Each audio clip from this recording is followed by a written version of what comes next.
लेकिन खुद के दोषों को देखना, ये जिनेंद्र भगवान ने उसे ही ज्ञानी कहा है कि बुरा जो देखन में चला, बुरा न मिलिया कोय, जो दिल खोजा आपना तो मुझसे बुरा।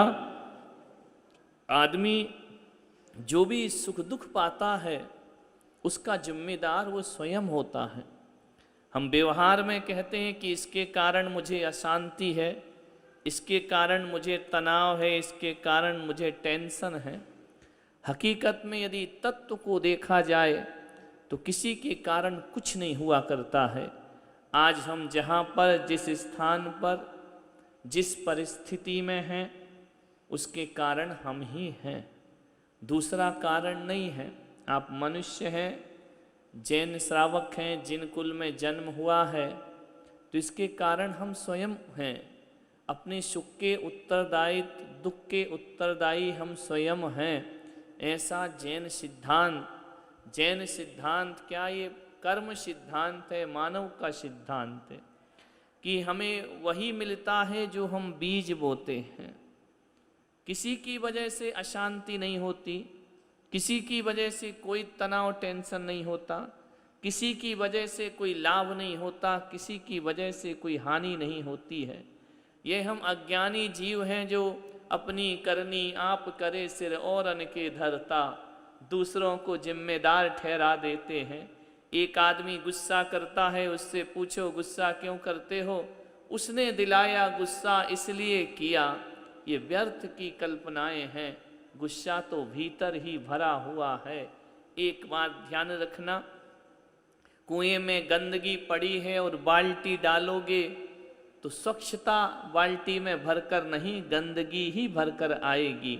हमारे भीतर से जो निकलता है, जो भावनाएं निकलती हैं, जो विचार हमारे भीतर में होते हैं, वही सामने व्यक्त हुआ करते हैं, वही सामने वाले के मन में आते हैं। आदमी सोचता है बहुत कुछ और अपने को अच्छा साबित करने में लगता है, जबकि ऐसा दुनिया में होता नहीं है। तो हमें आज श्रेयांसनाथ भगवान की पूजन करके अपने अवगुणों को देखने का प्रयास करना है। वो हमारा ऐसा करेगा, हम उसका ऐसा करेंगे। समय सार जैसे ग्रंथ में कुंद कुंद आचार्य कहते हैं, ये मिथ्या बुद्धि है, मैं इसका पहले कुछ था, वो आज है कल रहूँगा, ये मेरे थे मैं इनका हूँ। ये मिथ्या भ्रांतियाँ लेकर के ये जीव संसार में, जगत में भ्रमण करते रहता है। लास्ट में कुछ भी नहीं मिलता है। बड़े बड़े नास्तिकों को भी अंत समय जब आता है, दुखों का पहाड़ टूटता है, वेदनाएं पीड़ाएं आती हैं, मन अवसाद से भर जाता है, तब उसे कुछ नहीं दिखता।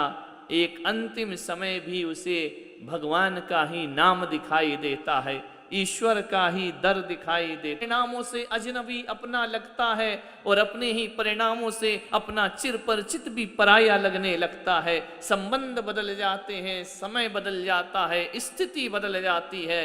एक सा जीवन दुनिया में किसी का नहीं रहा करता है।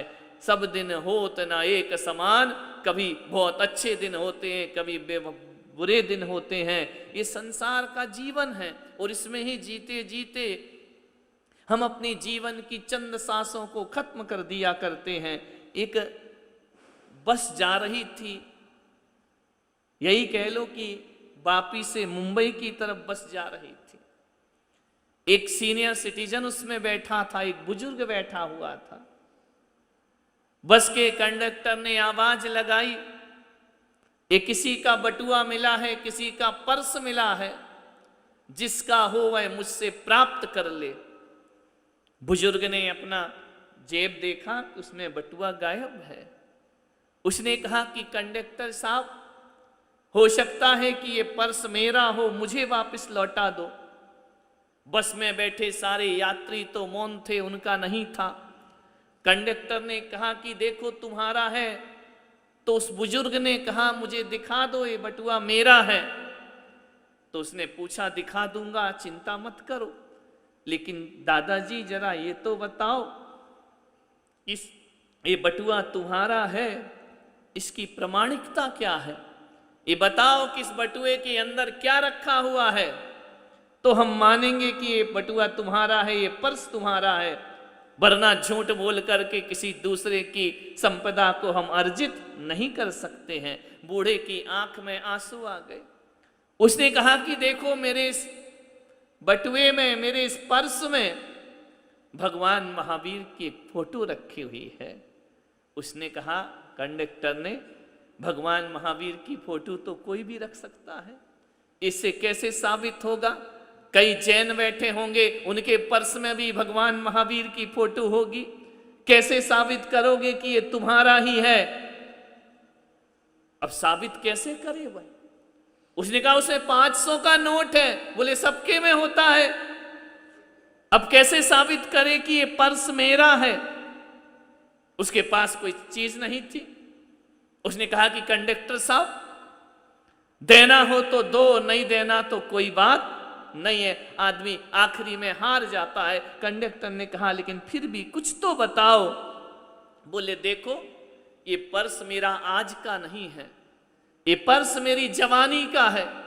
जब मैं जवान था, जब मैं कभी कॉलेज में पढ़ता था, कभी मैं शिक्षा प्राप्त करता था, तब मेरे पिता ने मुझे ये पर्स दिया था।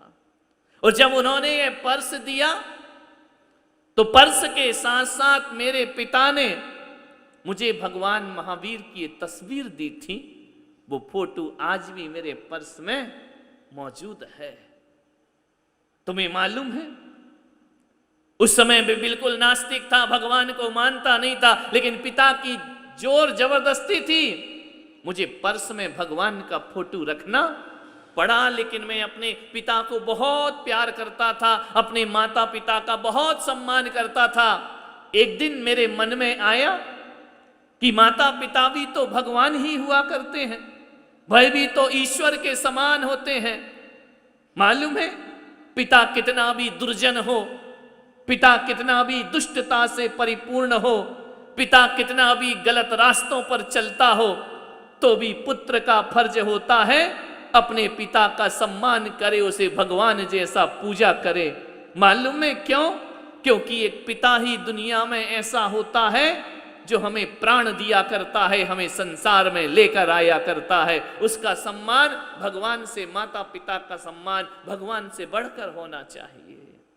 मैंने अपने पिता को देखा, अपनी मां को देखा, मैंने कहा कि ये भी तो भगवान है। तो मालूम है मैंने क्या किया? अपने भगवान महावीर की फोटो के ऊपर उस पर्स में माता पिता की तस्वीर लगा दी कि ये ही मेरे लिए भगवान है। फिर उससे क्या हुआ? बोले फिर मेरे पिता ने मुझे पढ़ाया, स्कूल में भेजा, कॉलेज में भेजा। जब मैं जवान हो गया तो मुझे ऐसा लगा कि मैं भी तो बड़ा हैंडसम हूं, मैं भी तो बड़ा। मैंने अपनी जवानी की फोटो ली और पिता की फोटो के ऊपर लगा दी। पहले भगवान महावीर, फिर माता पिता, फिर खुद की तस्वीर लगा दी। मेरा धीरे धीरे पढ़ते पढ़ते पढ़ते पढ़ते एक लड़की से संपर्क हो गया, उससे मेरा प्यार हो गया, उससे मेरा लगाव हो गया। मुझे लगा कि नहीं, अब ये लड़की ही मेरे लिए सब कुछ है, इससे अच्छा दुनिया में कोई नहीं। मैंने अपने साथ साथ उस लड़की की फोटो भी उस पर्स में लगा दी। बूढ़ा किन दिनों को याद कर रहा है। धीरे धीरे मेरा उस लड़की से विवाह हो गया, मुझे एक पुत्र की प्राप्ति हुई। उस समय ऐसा लगा कि नहीं, बेटे से अच्छा दुनिया में कोई और नहीं हुआ करता है। दुनिया की सारी संपदाएं एक तरफ, दुनिया की सारी खूबसूरती एक तरफ, संतान का सुख एक तरफ हुआ करता है। मैंने अपने पति पत्नी की फोटो के ऊपर अपने लड़के की फोटो लगा दी। फिर क्या हुआ? एक दिन ऐसा हुआ, मेरे पिता की मृत्यु हो गई। कुछ दिन बाद मेरी मां की मृत्यु हो गई और एक लंबी बीमारी से मेरी पत्नी का भी देहांत हो गया। बटुआ इतना भर गया तस्वीरों से कि अब उसमें जगह नहीं बची। अब कैसे फोटो पर फोटो लगाए? मैंने एक दिन सोचा तो अपने महावीर भगवान की फोटो निकाली, और एक संदूक में रख दी। माता पिता की फोटो निकाली, संदूक में डाल दी। मैंने धीरे धीरे सब फोटोआं निकाल दी। बचा मेरे पास एक पुत्र, उसे मैं बहुत प्यार करता था। बड़े नाजों से मैंने पाला, बड़े प्रेम से उसे पाला, उसके सब नखरे उठाए, पढ़ लिख करके बड़ा हो गया, शादी कर ली। एक दिन उसने फ्लैट ले लिया और मुझसे अलग जाकर के रहने लगा। जब वह अलग जाकर रहने लगा, उस दिन मुझे जीवन में इतना दुख हुआ, इतना दुख हुआ कि शायद मेरे माता पिता की मृत्यु पर भी मुझे इतना दुख नहीं हुआ होगा। पत्नी की मृत्यु पर इतना दुख नहीं हुआ जितना बेटा छोड़ करके गया तब मुझे दुख हुआ। आज उस बेटे का भी बेटा है, साल में एक बार मेरे से बात करता है, साल में एक बार कभी कभार मिला करता है। आज मैं घर में अकेला रहता हूं, मेरे पास कुछ नहीं है, थोड़ा बहुत मेरी सर्विस थी, उसकी पेंशन आती है, मेरा जीवन कटता है। लेकिन घर की चार दीवार में मैं बिल्कुल एकाकी जीवन जीता हूं, अकेला जीवन जीता हूं। कंडक्टर की आंख भर रही थी सुन सुन करके। उसने कहा कि मैंने एक दिन सोचा और एक दिन वह पुरानी संदूक खोल दी, पुरानी पेटी खोल दी। वहां मुझे कोई नजर नहीं आया, मुझे वहां भगवान महावीर की निकाली हुई तस्वीर नजर आती है। और जब मैंने देखा कि यह तस्वीर और इस जवानी के, इस जिंदगी के बुढ़ापे के इस दौर में कितने रिश्तों को जीते मरते मैंने देखा है, कितने रिश्तों को बनते बिगड़ते मैंने देखा है, कितने व्यवहार को अच्छा बुरा होते मैंने देखा है, कितने अपनों को दूर होते देखा है और परायों को अपना बनते हुए देखा। ये जवानी के दौर में बुढ़ापे तक के इस पायदान में मैंने सब कुछ देख लिया। लेकिन जैसे ही भगवान महावीर पर दृष्टि डाल दी तो मैंने देखा पिता चले गए दुनिया से, माता चली गई दुनिया से, पत्नी चली गई दुनिया से, पुत्र होकर भी ना होने के समान है। उस दिन मुझे लगा कि घटती बढ़ती उठती चलती फिरती तरंगों में, इस समुद्र की उतार चढ़ाव भरी लहरों में, इस जीवन के इस अपने मिलने और बिछड़ने के दौर पर सब मिले और बिछड़ गए। केवल एक ही चीज मेरे साथ पहले भी थी, वो आज भी है, मेरे भगवान महावीर की तस्वीर। उसमें कोई परिवर्तन नहीं आया। ईश्वर ने मेरा साथ नहीं छोड़ा। जैसा शुरुआत में मैंने ईश्वर का दामन बिना इच्छा के थामा था पिता की आज्ञा से, आज मुझे लगा कि मेरे पिता मरने के बाद भी मुझे धन दौलत दे गए या ना दे गए, भगवान महावीर के नाम की दौलत मुझे दे करके गए हैं। और आज मुझे लगता है कि जीवन में कोई सच्चा और अच्छा साथी कोई है तो मेरा परमात्मा मेरा साथी है, मेरा भगवान मेरा साथी है। अब मैं यही सोचता हूं कि अब जो शेष सांसें बची हैं वो ना बेटे के लिए, ना माँ बाप के लिए, ना बच्चों के लिए, मेरी जितनी भी सांसें बची हैं वो मेरे परमात्मा के लिए होना चाहिए, मेरे धर्म के लिए होना चाहिए, मेरे भगवान के लिए होना चाहिए। इसलिए कंडक्टर साहब, मैं आपसे निवेदन करता हूं कि उसमें रखा हुआ 500 का नोट नहीं देना तो आप मत दो, अपने पास रख लो। यदि आपको मेरा पर्स नहीं लौटाना है तो मत लौटाओ। लेकिन एक निवेदन करूंगा, मेरे बचपन में जो महावीर की फोटो मिली थी वो फोटो मुझे वापस कर दो, वही मेरी दुनिया की सबसे बड़ी दौलत है। छल छल आंसू बहे उस कंडक्टर के और उसने कहा कि अब मुझे विश्वास हो गया कि ये बटुआ किसी और का नहीं दादाजी, ये बटुआ तुम्हारे जैसे आस्थावान लोगों का होना चाहिए, ईश्वर को भजने वालों का होना चाहिए, ईश्वर के गुण गाने वालों का होना चाहिए। और उसने वह पर्स दादाजी के हाथ में रख दिया। दादाजी का हृदय भर आया और उन्हें लगा कि सचमुच सही कहते थे मेरे पिता कि दुनिया में सच्चा साथी यदि कोई है तो अपना भगवान ही अपना सच्चा साथी हुआ। कभी उस भगवान ने साथ नहीं छोड़ा।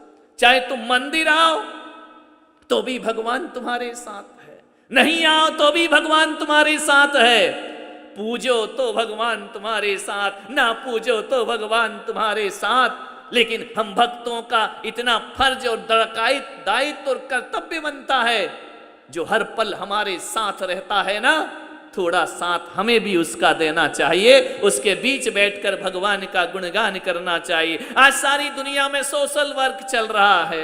लोग कहते हैं कि रक्तदान बहुत बड़ा दान है, बहुत बड़ा धर्म है, लेकिन आज मैं देखता हूं रक्तदान होगा, अच्छी चीज है, करना चाहिए, मेरा कोई विरोध नहीं है, लेकिन रक्तदान से भी बड़ा आज परिवार में वक्त दान की बहुत जरूरत हो गई है। लोगों के पास वक्त नहीं है। क्या मतलब है अपने खून लेकर के दूसरे के में डाल दिया, ना उसके पास चैन है ना हमारे पास चैन है।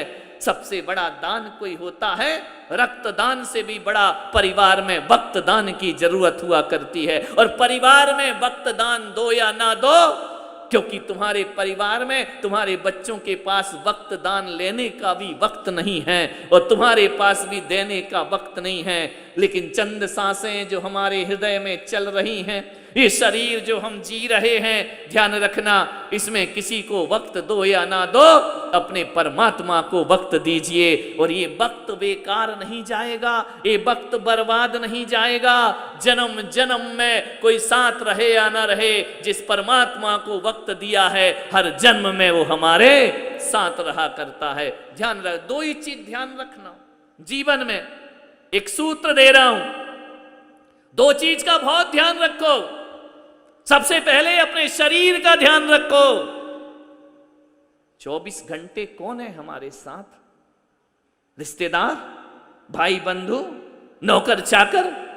24 घंटे कौन है?